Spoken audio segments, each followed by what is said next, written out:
Welcome to the deep dive. Today, we're unpacking something really fascinating, I think. It's how our language, modern English specifically, is being, well, profoundly reshaped. Yeah, by social media algorithms, right, especially platforms like TikTok. Exactly.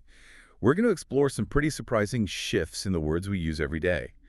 Our source material for this is some really insightful excerpts from TikTok's linguistic revolution, algorithms, slang, and identity, which comes from a piece called How TikTok is Changing Our Language. Oh yeah, I read that. It's by a linguist who's also a content creator, which is a great mix. Right. So you get the academic depth, but also, a bit of real-world humor, hopefully. So our mission today really is to unpack this dynamic between the big online platforms, how language itself is evolving, and how our own cultural identity gets tied up in it all. Yeah, we want to give you a sort of shortcut to understanding these big shifts, what they mean, and Yeah. maybe notice how your own vocabulary is being nudged. Definitely. It's happening all around us. Okay, so let's jump right in. I want to start with maybe a surprising example for some people. Have you ever heard the word unalive? Oh yeah, you hear it a lot, especially like from middle schoolers or just floating around online. It's become this really common euphemism. But what's fascinating and what the article points out is why. Its origin is just so different from, say, traditional euphemisms. How so? Different from like deceased or passed away? Totally different. So unalive didn't really come about because society suddenly got more uncomfortable talking about death.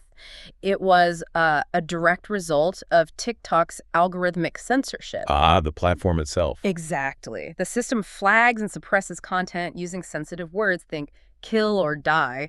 So users just started saying unalive to get around the filters. Wow. And then it just spread, especially among younger users who, often had no idea. It started basically as a technical workaround, an algorithmic necessity, not some organic linguistic shift. That's genuinely remarkable. So it's not culture driving it, it's the platform's moderation. That feels like a really big deal. It is. It's a prime example of how algorithms are now, directly shaping vocabulary, not just influencing, but actually creating the need for new terms. And the article mentions the speed, right? Like Yeah. language used to change over generations. Right. Slowly, organically. But now TikTok can accelerate that whole process down to like months or even weeks. The pace is just wild. Which you definitely see in how fast some words just explode into the mainstream. Which I guess brings us neatly to our first main point, how these algorithms are actively molding the words we use. Precisely. I mean, just think about some recent examples. Words like Riz, for Well, charisma. everywhere. Or skibidi, that weird meme sound name. Sigma, which is Well, yeah. complicated, often tied to this sort of lone wolf masculine ideal. Even Ohio uses this weird meme punchline like in the Rizzler song. Right, okay. So how does that happen mechanically? Well, it's pretty straightforward, but powerful. Social media platforms, they reward repetition and virality. That's the game. So creators just repeat stuff. Yeah, they deliberately use trendy words, sounds, hashtags because it works. It boosts engagement. And that creates this kind of self-fulfilling linguistic loop. The more you see it, the more you use it, the more the algorithm promotes it. The article uses that analogy, like language is a virus, right? Spreading through contact, mutating, Yeah, but just like hyperspeed now. exactly. Unprecedented speed. So, okay, it's changing words, but what does that mean for how we communicate? Or even like who we think we are? Well, that leads into the identity aspect, which I found fascinating. The whole core suffix phenomena. Oh, yeah. Cottage core, goblin core, angel core. These super specific internet aesthetics, they almost function like little subcultures. But are they really subcultures in the old sense? Right. Or something else? That's the key question. The source argues they're not just organic trends bubbling up. They are, to a large extent, algorithmic creations. Meaning the algorithm spots a flicker of interest and just fans the flames. Pretty much. It amplifies trending metadata, keywords, hashtags associated with an aesthetic, and then creators, seeing what's trending, make content that fits.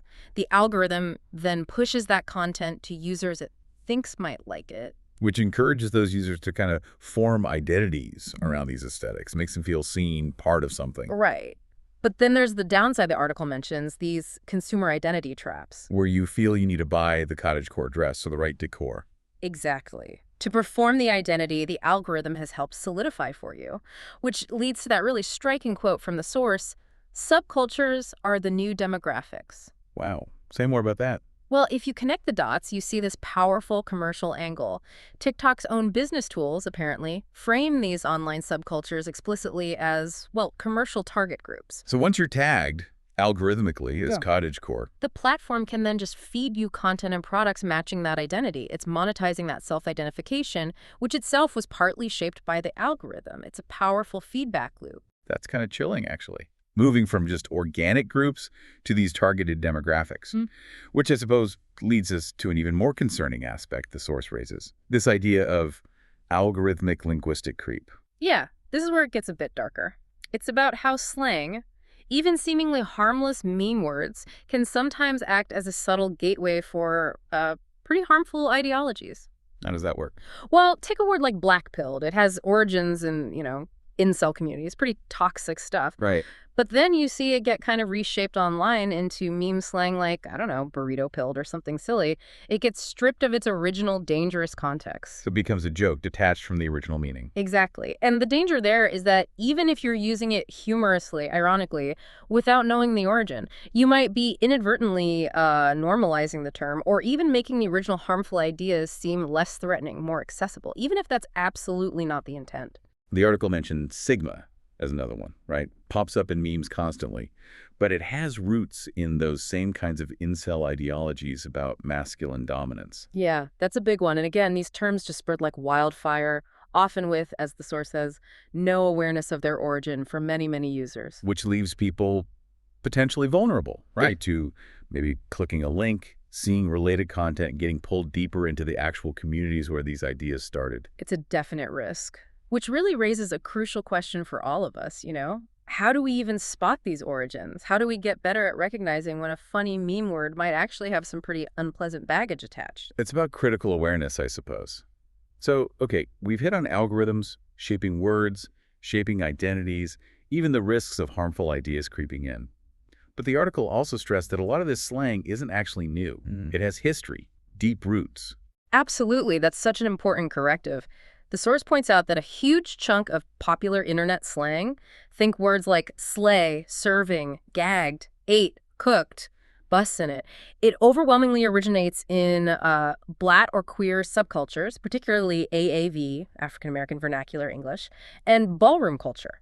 So these weren't just random coinages. Not at all. They were often powerful forms of expression, creativity, even resistance, developed within specific communities, often outside or in opposition to dominant white cultural norms. They built community, expressed unique identities. But what happens when they hit TikTok or just the mainstream internet? Well, you see the cycle kick in. They get rapidly co-opted by mainstream audiences, and very often they're completely stripped of their cultural context and just reduced to joke fodder or trend markers. Losing all that original meaning and power. We've seen that historically too, haven't we? The article mentions things like cool or high five. Yeah, exactly. Those were once vernacular for marginalized groups. Now they're just standard everyday English. The core difference now, the article argues, is just the sheer speed. Because the algorithm. Right. The algorithm perpetuates this cycle faster than ever. It basically sets up the system where creativity from marginalized communities gets hoovered up into the mainstream at lightning speed, often with zero credit, acknowledgement, or benefit going back to the originators. It's a really complex and often unfair linguistic ecosystem. It's fascinating and a bit unsettling. Actually, the source ends its reflection with that very common Gen Z phrase, "We're so cooked." Which is itself, ironically, rooted in African American English, a perfect final example of this whole cycle. Exactly.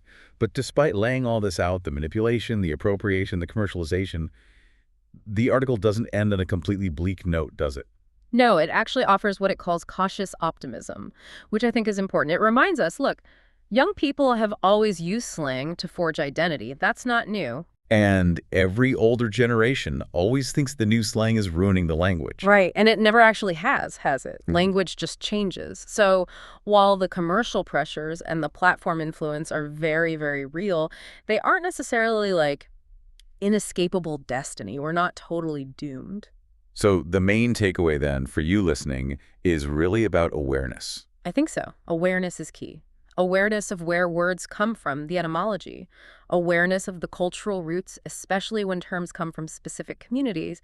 And critically now, awareness of that algorithmic influence shaping what you see and hear. So if we were to boil it down, what are the main lessons here? Okay, I think there are 5 key things from the source we can take away. 1. Modern language isn't just shaped by people talking to each other anymore. Algorithms are direct players. Right. 2. 2. Slang evolves way faster now, often driven by commercial needs or just what the algorithm favors its utility. Okay. 3. 3. Remember that so many popular expressions come from marginalized communities. We should recognize that, respect it. Crucial point. Yeah. 4. 4. Words with harmful origins can spread unnoticed. We need to be critical, question where things come from, especially if they feel a bit off. And finally, 5. And 5. Fundamentally, we just have to get smarter about this. Cultivate media literacy, digital literacy, whatever you want to call it, to navigate this whole new linguistic world. That's fantastic summary. Thank you for joining us on this deep dive into this really complex, sometimes weird, but always fascinating world where language and algorithms meet. Yeah, it's been great. And maybe a final thought for you to chew on, something to consider as you go about your day. Think about how just searching online might be shaping you. How so?